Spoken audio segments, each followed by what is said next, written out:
দরজায় কড়া নাড়ছে বড়দিন, আর যাকে ছাড়া চন্দননগর বড়দিন ভাবতেই পারে না সে হলো স্যাক্রেড হার্ট চার্চ। এটা শুধু প্রার্থনার জায়গা নয়, একটা জীবন্ত গল্প যা শুরু হয়েছিল আজ থেকে 350 বছর আগে। 1688 সালে ফরাসি আমলে অগাস্টিনীয় সন্ন্যাসীরা এখানে ক্যাথলিক সমাজ গড়ে তোলেন, আর আজকের এই অপূর্ব চার্চটা তৈরি হয় 1884 সালে।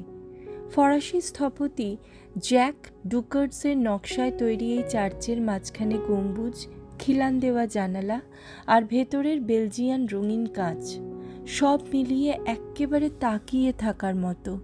ভেতরে ঢুকলে নিস্তব্ধতা, শান্তি, প্রার্থনা ঘর, কনফেশন বক্স এমনভাবে ঘিরে থাকে যেন মনের আরাম। তাহলে বলুন তো, এই চার্চটা শুধু চার্চ নয় কেন? উত্তর লুকিয়ে আছে এর বয়স, নকশা আর আমাদের অহংকারে।